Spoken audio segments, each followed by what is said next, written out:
ರಾಜ್ಯ ಸರ್ಕಾರಕ್ಕೆ ಬಿಸಿ ತುಪ್ಪವಾಗ್ತಾ ಇದೆ ಈ ಒಂದು ಒಳ ಮೀಸಲಾತಿಯ ಕಗ್ಗಂಟು. ಯಾಕಂದ್ರೆ ಮಾರ್ಚ್ 27ಕ್ಕೆ ಸ್ಪಷ್ಟ ನಿರ್ಧಾರವನ್ನು ಕೈಗೊಳ್ಳಲು ಡೆಡ್ ಲೈನ್ ಅನ್ನು ಕೊಡಲಾಗಿದೆ.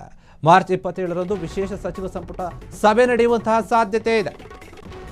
ಒಳ ಮೀಸಲಾತಿಯ ವಿಚಾರವಾಗಿ ಸರ್ಕಾರಕ್ಕೆ ಇದು ಒಂದು ರೀತಿಯ ತಲೆನೋವು ಆಗ್ತಾ ಇದೆ. ಬಿಡಿಸಲಾಗದಂತಹ ಕಗ್ಗಂಟಾಗಿ ಬದಲಾಗ್ತಾ ಇದೆ.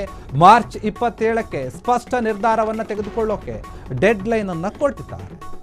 ಮಾರ್ಚ್ 27ರಂದು ವಿಶೇಷ ಸಚಿವ ಸಂಪುಟ ಸಭೆ ನಡೆಯುವಂತಹ ಸಾಧ್ಯತೆ ಇದೆ. ಸಚಿವ ಸಂಪುಟ ಸಭೆಯಲ್ಲಿ ಅಂತಿಮ ನಿರ್ಧಾರ ಆಗುತ್ತೆ, ಅದು ಫಿಕ್ಸ್ ಅಂತ ಹೇಳಲಾಗ್ತಾ ಇದೆ. ಯಾಕಂದ್ರೆ ನೋಡಿ, ಈ ಒಳ ಮೀಸಲಾತಿಯ ವಿಚಾರವಾಗಿ ಸಾಕಷ್ಟು ಗೊಂದಲ ಇದೆ. ಏನು ಬೇಡಿಕೆಯನ್ನು ಇಟ್ಟಿದ್ದಾರೆ ಅದು ಸರ್ಕಾರ ಈಡೇರಿಸುತ್ತಾ? ಯಾಕಂದರೆ ಸ್ಪಷ್ಟವಾಗಿ ಹೇಳಿಬಿಡಬೇಕು. ಮೀಸಲಾತಿಯ ವಿಚಾರ ಅಂತ ಬಂದಾಗ ಎಲ್ಲರೂ ಕೂಡ ಕಾದು ನೋಡ್ತಾ ಇದ್ದಾರೆ, ಎಷ್ಟು ಪರ್ಸೆಂಟೇಜು ಅಂತ ಹೇಳಿ. ಹಳೆಯ ಪರ್ಸೆಂಟೇಜ್ ಏನಿದೆ ಅದನ್ನೇ ಮುಂದುವರಿಸುತ್ತಾ ಅಥವಾ ಹೊಸ ಪರ್ಸೆಂಟೇಜನ್ನು ಸೇರಿಸಿ ಮುಂದಿನ ನೇಮಕಾತಿಯನ್ನು ಬಿಡುಗಡೆ ಮಾಡುತ್ತಾ? ಒಳ ಮೀಸಲಾತಿಯ ಬಗ್ಗೆ ಸಾಕಷ್ಟು ಚರ್ಚೆ ಇದೆ. ಹೀಗಿರುವಾಗ ಸರ್ಕಾರ ಏನಾದರೂ ನಿರ್ಧಾರ ತೆಗೆದುಕೊಳ್ಬೇಕು. ಅದಕ್ಕೋಸ್ಕರ ಮಾರ್ಚ್ 27ಕ್ಕೆ ಸ್ಪಷ್ಟವಾದ ನಿರ್ಧಾರವನ್ನು ತೆಗೆದುಕೊಳ್ಳೋಕೆ ಪ್ಲಾನ್ ಮಾಡ್ತಾ ಇದೆ. ಇದಕ್ಕೆ ಸಂಬಂಧಪಟ್ಟ ಹಾಗೆ ವಿಶೇಷವಾದ ಸಚಿವ ಸಂಪುಟ ಸಭೆ ನಡೆಯುವಂತಹ ಸಾಧ್ಯತೆ ಇದೆ. ಮಾರ್ಚ್ 27ನೇ ತಾರೀಕು ಸಚಿವ ಸಂಪುಟ ಸಭೆಯಲ್ಲಿ ಏನಾಗಬಹುದು ಎನ್ನುವಂಥ ವಿಚಾರ ಇದೆ. ಸರ್ಕಾರಿ ಹುದ್ದೆಗಳ ನೇಮಕಾತಿಗೆ ಹಳೆ ಮಾದರಿ ಎಂದಿದ್ದಂತಹ ಸರ್ಕಾರ ಏನಿದೆ ಈಗ ಬೇರೆ ರೀತಿಯಾಗಿ ಪ್ಲಾನ್ ಮಾಡ್ತಾ ಇದೆ. ಆ ಮಾದರಿಯಲ್ಲಿ ನೋಡಿ 50% ಅಷ್ಟು ಎಂದಿದ್ದಂತಹ ರಾಜ್ಯ ಸರ್ಕಾರ ಈಗ ನೇಮಕಾತಿ ನಿರ್ಧಾರ ಸ್ವಾಗತಿಸಿದಂತಹ ಬಲ ಸಮುದಾಯ ಏನಿದೆ ನಾಯಕರು ಅವರು ಹೇಳ್ತಾ ಇದ್ದಾರೆ 50%ನಷ್ಟು ಮೀಸಲಾತಿ ನೇಮಕಾತಿಗೆ ಎಡಗೈ ಸಮುದಾಯ ವಿರೋಧ ಮಾಡ್ತಾ ಇದೆ. ಒಬ್ರು ಓಕೆ ಅಂದರೆ ಇನ್ನೊಬ್ರು ಬೇಡ ಅಂತ ಹೇಳ್ತಾ ಇದ್ದಾರೆ. ಸಾವಿರಾರು ಉದ್ಯೋಗ ಸಮುದಾಯಕ್ಕೆ ಕೈ ತಪ್ಪುವಂತಹ ಆತಂಕ ಇದೆ.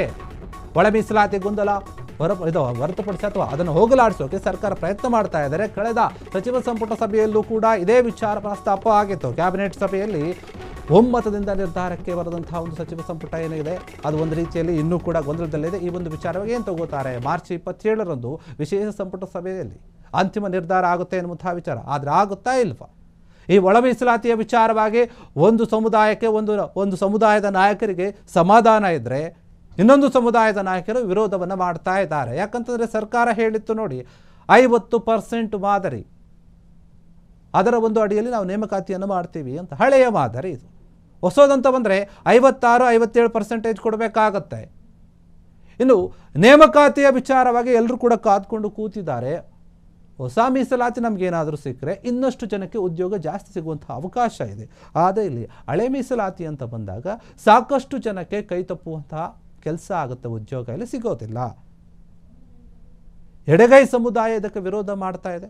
ಬಲಗೈ ಸಮುದಾಯ ಏನಿದೆ ಅವರು ಈಗ ಓಕೆ ಅಂತ ಒಪ್ಕೊಳ್ತಾ ಇದ್ದಾರೆ. ಹೀಗಾಗಿ ಈ ವಿಚಾರವಾಗಿ ಸಾವಿರಾರು ಉದ್ಯೋಗ ಆಕಾಂಕ್ಷಿಗಳು ಕಾದು ನೋಡ್ತಾ ಇದ್ದಾರೆ ಏನಾಗಬಹುದು ಈ ವಿಚಾರವಾಗಿ.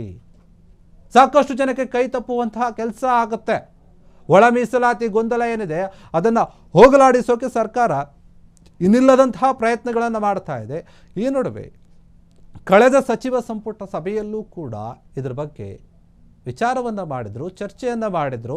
ಕ್ಯಾಬಿನೆಟ್ ಸಭೆಯಲ್ಲಿ ಒಮ್ಮತದ ನಿರ್ಧಾರಕ್ಕೆ ಬರೆದಂತಹ ಸಚಿವ ಸಂಪುಟ ಸಭೆ ಏನಿತ್ತು ಒಂದು ರೀತಿಯಲ್ಲಿ ಬೇರೆ ಬೇರೆ ರೀತಿಯಾಗಿ ಆಗ್ತಾ ಇತ್ತು. ಮಾರ್ಚ್ 27ರಂದು ವಿಶೇಷ ಸಂಪುಟ ಸಭೆಯಲ್ಲಿ ನಿರ್ಧಾರ ಆಗುತ್ತೆ, ಅಂತಿಮ ನಿರ್ಧಾರ ಎನ್ನುವಂತಹ ಮಾತಿದೆ. ಹೀಗಾಗಿ ಇದ್ರ ಬಗ್ಗೆ ಮತ್ತಷ್ಟು ಮಾಹಿತಿಯನ್ನು ಕೊಡ್ತಾರೆ ನಮ್ಮ ಪ್ರತಿನಿಧಿ ಮಾರುತಿ ನಾಯಕ್ ನೇರ ಫೋನ್ ಸಂಪರ್ಕದಲ್ಲಿ. ಮಾರುತಿ ನಾಯಕ್, ಒಳ ಮೀಸಲಾತಿಯ ಒಂದು ವಿಚಾರದಲ್ಲಿ ಸರ್ಕಾರ ಇನ್ನೂ ಕೂಡ ಸ್ಪಷ್ಟವಾದಂತಹ ನಿರ್ಧಾರಕ್ಕೆ ಬಂದಿಲ್ಲ. ಅದರ ಬಗ್ಗೆ ಸಾಕಷ್ಟು ಚರ್ಚೆ ಇದೆ. ಕೆಲ ಸಮುದಾಯಗಳ ನಾಯಕರು ಓಕೆ ಅಂತ ಹೇಳಿದ್ರೆ ಇನ್ನು ಕೆಲ ಸಮುದಾಯದ ನಾಯಕರು ಬೇಡ ಅಂತ ಹೇಳಿ ವಿರೋಧವನ್ನ ಮಾಡ್ತಾ ಇದ್ದಾರೆ. ಇದ್ರ ಬಗ್ಗೆ ಸರ್ಕಾರ ಯಾವ ರೀತಿಯಾದಂತಹ ನಿರ್ಧಾರವನ್ನ ತಗೋಬಹುದು? ಇದ್ರ ಬಗ್ಗೆ ಮತ್ತಷ್ಟು ಮಾಹಿತಿಯನ್ನು ನೀಡೋದಾದ್ರೆ. ಒಳ ಮೀಸಲಾತಿ ಎಂಬುದು ಕಾಂಗ್ರೆಸ್ ಪಾಳ್ಯಕ್ಕೆ ಒಂದು ಕಗ್ಗಂಟಾಗಿ ಪರಿಗಣಿಸಿರಂತ. ಯಾಕೆಂದ್ರೆ ಒಳ ಮೀಸಲಾತಿ ವಿಚಿಗೆ ಜಾರಿ ಮಾಡೋ ಸಂಬಂಧಪಟ್ಟಂತೆ ಈ ಹಿಂದೆ ಏನು ಘೋಷಣೆ ಮಾಡಿದ್ರು ಮೀಸಲಾತಿ SC/ST ಗೆ 56%, ಆ 50% ಅಲ್ಲಿ ಒಳ ಮೀಸಲಾತಿಯನ್ನು ಜಾರಿಗೆ ತರಬೇಕು ಎಂಬುದು ಕೂಡ ಬಿಜೆಪಿ ನಾಯಕರ ಹೋರಾಟ ಆಗಿರೋದು. ಆದ್ರೆ ಅದು ಕೋರ್ಟ್ ನಲ್ಲಿ ಇರೋದ್ರಿಂದ 50ರೊಳಗೆ ಒಳ ಮೀಸಲಾತಿಯನ್ನ ಜಾರಿಗೆ ತರುವ ನಿಟ್ಟಿನಲ್ಲಿ ಕಾಂಗ್ರೆಸ್ ಪ್ರಯತ್ನ ಮಾಡ್ತಾ ಇದ್ರೆ ಇದು ಏನು ದಲಿತ ನಾಯಕರಿಗಾಗಿರ್ಬೋದು ಮತ್ತು ಇಂದು ಯಾವ ರೀತಿ SC ಸಮುದಾಯದ ನಾಯಕರೇನಿದ್ದಾರೆ ಅವ್ರಿಗೆ ಇದೊಂದು ರೀತಿಯಾದಂತ ಸಂಕಷ್ಟಕ್ಕೆ ಆಗಿರುವಂತದ್ದು. ಎಲ್ಲ ಒಂದ್ ಕಡೆ ಒಳ ಮೀಸಲಾತಿ ಇಟ್ಕೊಂಡೇ ಹೋರಾಟ ಮಾಡ್ಬೇಕು ಅಂತ ಬಿಜೆಪಿ ಸತತವಾಗಿ ಪ್ರಯತ್ನ ಮಾಡ್ತಿದೆ. ಅದರ ನಿಟ್ಟಿನಲ್ಲಿ ಎಲ್ಲಾ ಕೆಲಸಗಳನ್ನ ಮಾಡ್ತಿದೆ. ಅದರಿಂದಾಗಿಯೇ ಇದೇ ತಿಂಗಳು 27ನೇ ತಾರೀಕು ಮಹತ್ವದ ಕ್ಯಾಬಿನೆಟ್ ಮೀಟಿಂಗ್ ಅನ್ನ ಏನು ಸಿಎಂ ಸಿದ್ದರಾಮಯ್ಯ ಕರೆದಿರೋದು. ಈ ಮೀಟಿಂಗ್ ನಲ್ಲಿ ಒಳ ಮೀಸಲಾತಿ ಜಾರಿ ಬಗ್ಗೆ ಸಂಪೂರ್ಣವಾಗಿ ಚರ್ಚೆ ಆಗತ್ತೆ. ಅಲ್ಲಿವರೆಗೂ ಕೂಡ ಏನು ಸಚಿವರುಗಳು ಕೂಡ ಮತ್ತೆ ಇಂದು ಏನು ಆ ಸಮುದಾಯದ ನಾಯಕರಿದ್ದಾರೆ ಅವರು ಕೂಡ ಸಾಕಷ್ಟು ಒತ್ತಡವನ್ನ ಸಿಎಂ ಮುಂದೆ ತರ್ತಾ ಇರೋದು. ಆದಷ್ಟು ಬೇಗ ಒಳ ಮೀಸಲಾತಿಯನ್ನ ಜಾರಿ ಮಾಡಬೇಕು, ಇಲ್ಲಾಂದ್ರೆ ಇದು ನಮ್ಮ ಸರ್ಕಾರಕ್ಕೆ ಮತ್ತೆ ನಮಗೆ ಪ್ರಮುಖವಾಗಿ ಈ ಸಮುದಾಯದ ನಾಯಕರಿಗೆ ಒಂದ್ ರೀತಿಯಾದ ಕೆಟ್ಟ ಹೆಸರು ತಂದಂಗಾಗುತ್ತೆ. ಅದರಿಂದಾಗಿ ನೀವು ಒಳ ಮೀಸಲಾತಿಯನ್ನ ಜಾರಿ ಮಾಡ್ಲೇಬೇಕು ಅಂತ ಏನು ಸತತವಾಗಿ ಪ್ರಯತ್ನವನ್ನ ಮಾಡ್ತಾ ಇರೋದು. ಸಿದ್ದರಾಮಯ್ಯನ ಭೇಟಿ ಆಗ್ತಿರೋದು. ಅದೇ ರೀತಿ ಮಹದೇವಪ್ಪ ಆಗಿರ್ಬೋದು, ಮುನಿಯಪ್ಪ ಆಗಿರ್ಬೋದು, ಮತ್ತೆ ಏನು ಪರಮೇಶ್ವರ್ ಇವರು ಕೂಡ ಸತತವಾಗಿ ಮೀಟಿಂಗ್ ಗಳನ್ನ ಮಾಡ್ತಾ ಇರುವಂತದ್ದು. ಅವರ ಸಮುದಾಯದ ನಾಯಕರನ್ನ ಕೂಡ ಚರ್ಚೆಗೆ ಕರೀತಾ ಇರೋದು. ಅಲ್ಲಿ ಕೂಡ ಕೆಲವೊಂದು ಅಭಿಪ್ರಾಯಗಳನ್ನ ಕೂಡ ಸಂಗ್ರಹ ಮಾಡ್ತಾ ಇರೋದು. ಒಟ್ನಲ್ಲಿ ಒಳ ಮೀಸಲಾತಿ ಎಂಬುದು ಕಾಂಗ್ರೆಸ್ ಅಧಿಕಾರಕ್ಕೆ ಬಂದಾಗಿಂದಲೂ ಕೂಡ ಚರ್ಚೆ ಆಗುತ್ತೆ. ಒಳ ಮೀಸಲಾತಿ ಜಾರಿಗೆ ತರ್ತೀವಿ ಅಂತ ಏನು ಕಾಂಗ್ರೆಸ್ ಚುನಾವಣೆ ಸಂದರ್ಭದಲ್ಲೂ ಕೂಡ ಹೇಳಿದ್ರು. ಅದನ್ನ ಆ ಮಾತನ್ನ ನಿಲ್ಲಿಸಿಕೊಳ್ಳೋ ನಿಟ್ಟಿನಲ್ಲಿ ಸತತವಾಗಿ ಕಾಂಗ್ರೆಸ್ ನಾಯಕರು ಕೂಡ ಪ್ರಯತ್ನ ಪಡ್ತಿದ್ದಾರೆ. ಆದ್ರೆ ಒಳ ಮೀಸಲಾತಿ ಜಾರಿ ವಿಚಾರದಲ್ಲಿ ಸಾಕಷ್ಟು ಗೊಂದಲಗಳು ಇರುವಂತದ್ದು. ಆ ಏನು ಕಾಂಗ್ರೆಸ್ ನಾಯಕರಲ್ಲೇ ಕೆಲ ಎಡಬಲ ಸಮುದಾಯಗಳೇನಿದೆ ಅದರಲ್ಲೂ ಕೂಡ ಸಾಕಷ್ಟು ಗೊಂದಲಗಳು ಇರುವಂತದ್ದು. ಅದನ್ನ ಬಗೆಹರಿಸಿ ಒಳ ಮೀಸಲಾತಿ ಏನ್ ಜಾರಿಗೆ ತರಬೇಕು ಆ ನಿಟ್ಟಿನಲ್ಲಿ ಸಿದ್ದರಾಮಯ್ಯರು ಕೂಡ ಕಾರ್ಯವನ್ನ ನಿರ್ವಹಿಸ್ತಾ ಇರುವಂತದ್ದು. ಭೀಮೇಶ್,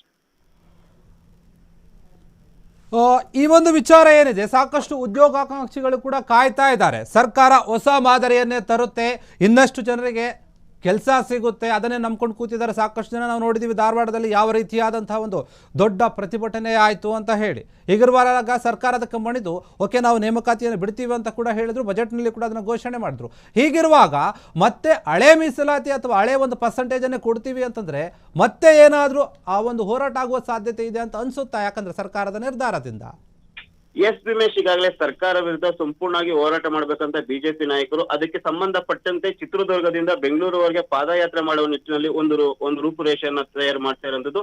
ಇದ್ರ ಬಗ್ಗೆ ಕೂಡ ಅವರ ಹೈಕಮಾಂಡ್ ನಾಯಕರ ಜೊತೆ ಮತ್ತು ರಾಜ್ಯ ನಾಯಕರ ಜೊತೆ ಏನು ಇಂದು ದಲಿತ ಸಮುದಾಯದ ನಾಯಕರಿದ್ದಾರೆ ಅವರು ಕೂಡ ಬಿಜೆಪಿಲಿ ಚರ್ಚೆ ಮಾಡ್ತಿದ್ದಾರೆ. ಅದಕ್ಕೆ ಆಸ್ಪದ ಕೊಡಬಾರ್ದು ಮತ್ತು ಅದು ಕೂಡ ಕಾಂಗ್ರೆಸ್ಗೆ ದೊಡ್ಡ ಮಟ್ಟದಲ್ಲಿ ಡ್ಯಾಮೇಜ್ ಆಗುತ್ತೆ ಎಂಬ ನಿಟ್ಟಿನಲ್ಲಿಯೇ 27ನೇ ತಾರೀಕು ಕ್ಯಾಬಿನೆಟ್ ನ ಮೀಟಿಂಗ್ ಕರೆದಿರೋದು. ಆದ್ರೆ ಏನು ಮೀಸಲಾತಿ ಪರ್ಸೆಂಟೇಜ್ 50% ಇದೆ, ಅದ್ರೊಳಗೆ ಒಳ ಮೀಸಲಾತಿ ಜಾರಿ ಮಾಡಬೇಕು ಅಂತ ಏನು ಈಗೇನೆಲ್ಲ ತಯಾರಿ ನಡೀತಿದೆ ಅದಕ್ಕೆ ಏನು ಎಸ್ಸಿ ಸಮುದಾಯದಿರುವಂತಹ ಎಡಗೈ ಸಮುದಾಯದ ನಾಯಕರು ಕೂಡ ಪ್ರಬಲವಾಗಿ ವಿರೋಧ ಮಾಡ್ತಾ ಇದ್ದಾರೆ. ಸಂಪೂರ್ಣವಾಗಿ 50% ಮೀಸಲಾತಿಯನ್ನ ಜಾರಿಗೆ ತಂದು ಅದರಲ್ಲಿ ಒಳ ಮೀಸಲಾತಿಯನ್ನ ಜಾರಿಗೆ ಮಾಡ್ಬೇಕೆ ಹೊರತು 50% ಅಲ್ಲೇ ಒಳ ಮೀಸಲಾತಿ ಜಾರಿ ಮಾಡಿದ್ರೆ ನಮ್ಮ ಸಮುದಾಯಕ್ಕೆ ಹಿನ್ನಡೆ ಆಗುತ್ತೆ. ಅಂದ್ರೆ ಈಗೇನು 56,000 ಉದ್ಯೋಗಗಳ ಘೋಷಣೆ ಮಾಡಿದ್ದಾರೆ. ಅದರಿಂದ ಸುಮಾರು ನಮ್ಗೆ 2,000ಕ್ಕೂ ಅಧಿಕ 2,000ದಿಂದ 3,000 ಅಧಿಕ ಉದ್ಯೋಗಗಳ ನಷ್ಟ ನಮ್ಗಾಗುತ್ತೆ. ಅದರಿಂದಾಗಿ ನಮಗೂ ಕೂಡ ಒಂದು ರೀತಿಯಾದ ಮುಜುಗರ ಉಂಟಾಗುತ್ತೆ. ಅದರಿಂದಾಗಿ ನೀವೆಲ್ಲವೂ ತೀರ್ಮಾನಗಳನ್ನ ಮಾಡಿ 56% ಒಳಗೆ ಒಳ ಮೀಸಲಾತಿಯನ್ನ ಜಾರಿ ಮಾಡ್ಬೇಕು ಅಂತ ಏನು ಹಿಂದುಳಿದ ಅಂದ್ರೆ ದಲಿತ ಸಮುದಾಯದ ನಾಯಕರು ಒತ್ತಾಯ ಮಾಡ್ತಿರೋಂಥದ್ದು. ಇದು ಕೂಡ ಕಾಂಗ್ರೆಸ್ ಸರ್ಕಾರದ ಆಗಿರುವಂತಹ ಸಿಎಂ ಸಿದ್ದರಾಮಯ್ಯ ಒಂದ್ ರೀತಿ ಸಂಕಷ್ಟ. ಒಂದ್ ಕಡೆ 56% ಕೊಡಬಾರ್ದಂತ ಕೋರ್ಟ್ ಹೇಳುತ್ತೆ, ಅದಕ್ಕೆ ಸಂಬಂಧಪಟ್ಟಂತೆ ಕೋರ್ಟ್ ನಲ್ಲಿ ಏನೋ ಇದ್ರ ಬಗ್ಗೆ ಚರ್ಚೆ ನಡೀತಿದೆ. ಇನ್ನೊಂದ್ ಕಡೆ 50% ಒಳಗೆ ಕೊಡೋಣ ಅಂದ್ರೆ ಎಡ ಸಮುದಾಯದ ಏನ್ ನಾಯಕರಿದ್ದಾರೆ ಅವರು ಕೂಡ ಪ್ರಬಲವಾಗಿ ಇದನ್ನ ವಿರೋಧ ಮಾಡ್ತಿದ್ದಾರೆ. ಯಾವ್ದೇ ಕಾರಣಕ್ಕೂ ಕೊಡಬಾರ್ದು. ಈ ಹಿಂದೆ ಬಿಜೆಪಿ ಏನು 6% ಮೀಸಲಾತಿನ ಹೆಚ್ಚು ಮಾಡಿತ್ತು ಅದನ್ನು ಸೇರಿಸಿ ನಮ್ಗೆ ಒಳ ಮೀಸಲಾತಿಯನ್ನ ಜಾರಿ ಮಾಡ್ಬೇಕಂತ ಏನು ಬಿಜೆಪಿ ಕಾಂಗ್ರೆಸ್ ನಾಯಕರೇ ಸಿದ್ದರಾಮಯ್ಯನ ಒತ್ತಡ ಆಗ್ತಿರೋದ್ರಿಂದ ಕೆಲವೊಂದ್ ಕಡೆ ಸಿದ್ದರಾಮಯ್ಯ ಕೂಡ ಒಂದ್ ರೀತಿ ಸಂಕಷ್ಟದ ಸಿಕ್ಕಿದ್ದಾರೆ. ಒಟ್ನಲ್ಲಿ 27ನೇ ತಾರೀಕು ಅದೇ ಮಾರ್ಚ್ 27ನೇ ತಾರೀಕು ಕರೆದಿರುವಂತಹ ಏನು ಮಹತ್ವದ ಕ್ಯಾಬಿನೆಟ್ ಇದೆ ಅದರಲ್ಲಿ ಏನ್ ತೀರ್ಮಾನ ಆಗುತ್ತೆ ಎಂಬುದು ಕಾದ್ ನೋಡ್ಬೇಕು. ಭೀಮೇಶ್, ಎಸ್, ಧನ್ಯವಾದ ಮಾರುತಿ ತಮ್ಮೆಲ್ಲ ಮಾಹಿತಿಗಾಗಿ. ಸಿಎಂ ಸಿದ್ದರಾಮಯ್ಯ ಅವರ ಒಂದು ಮೀಟಿಂಗ್ ಏನಿದೆ 27ನೇ ತಾರೀಕು, ಆ ಮೀಟಿಂಗ್ ಬಗ್ಗೆನೇ ಸಾಕಷ್ಟು ಈಗ ಯೋಚನೆ ಆಗ್ತಾ ಇದೆ. ಯಾಕಂತಂದ್ರೆ ಏನ್ ನಿರ್ಧಾರ ಆಗುತ್ತೆ ಒಳ ಮೀಸಲಾತಿಯ ವಿಚಾರವಾಗಿ ಎಲ್ಲರೂ ಕೂಡ ಕಾಯ್ತಾ ಇದ್ದಾರೆ. ಕ್ಷಣ ಕ್ಷಣದ ಸುದ್ದಿಗಳಿಗಾಗಿ ಫ್ರೀಡಂ ಟಿವಿ ಸಬ್ಸ್ಕ್ರೈಬ್ ಮಾಡಿ, ಲೈಕ್ ಮಾಡಿ ಹಾಗೂ ಫಾಲೋ ಮಾಡಿ. ಹೊಸ ಸುದ್ದಿಗಳ ನೋಟಿಫಿಕೇಶನ್ಗಾಗಿ ಬೆಲ್ ಐಕಾನ್ ಮೇಲೆ ಕ್ಲಿಕ್ ಮಾಡಿ.